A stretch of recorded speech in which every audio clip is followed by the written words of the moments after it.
There are some times when I don't feel like doing what the Lord has told me to do.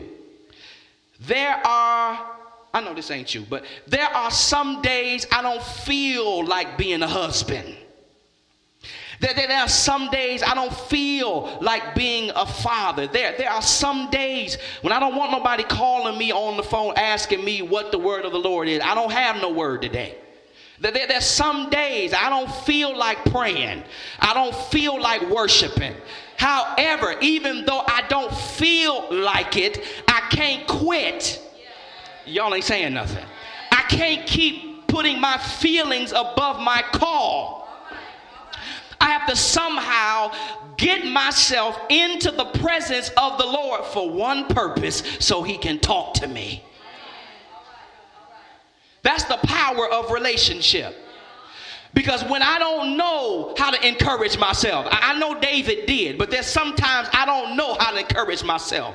I'm too weak to open up the Bible and actually get a word from God. But if I can just get in the presence, if I can just get where the power is, if I can get where the virtue is, if I can get where I can get some counsel, if I can just get God to talk to me. God knows how to talk to you in such a way that after he finished talking to you, you don't even remember why you were so messed up. Have you ever called somebody on the phone and you down and you listen to them talk and you like, oh God, I'm slipping deeper in depression. Why did I even call you? And you just start making up stuff. My neighbor is here. I gotta go across the street. I gotta eat. And they say, well, I thought you just ate. Well, I'm hungry again. You done slipped me so far in depression. I gotta eat me another meal. Watch this.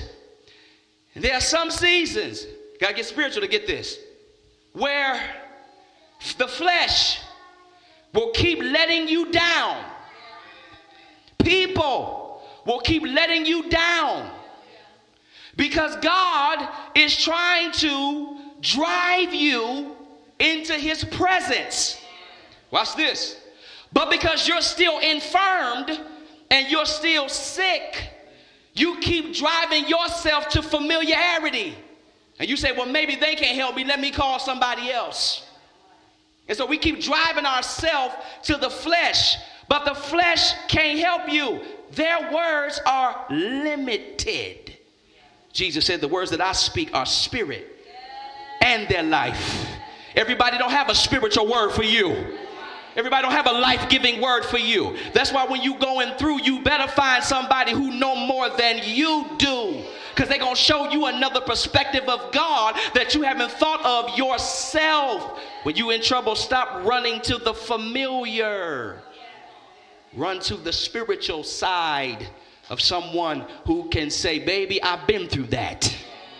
I know what you're going through being a single mother. I know what you're going through. You lost your job and it seems like your bills are piling up and they're getting ready to disconnect the phone and the cable and they're getting ready to repo the car. Do you not know God takes you through those seasons because he knows there's somebody coming 2 months later that you're going to have to talk to, and your words are not ordinary words. Your words got spirit and life because you've been there before.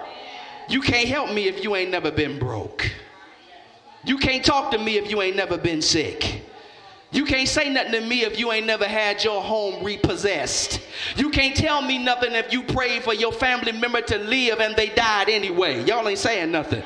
You can't tell me, my God, that God gonna make it out all right and you ain't never been through. Save that for somebody else. But I need somebody that when I'm going through hell's kitchen, that they can look me in my face and tell me, hold on to God's unchanging hand. Weeping may endure for a night, but joy is coming in the morning. Y'all ain't gonna talk to me in this house. I need somebody to tell me that many of the afflictions of the righteous, but the Lord shall deliver them out of them all. I want somebody to tell me that no weapon formed against me shall prosper, and every tongue that rises against me shall be condemned. I need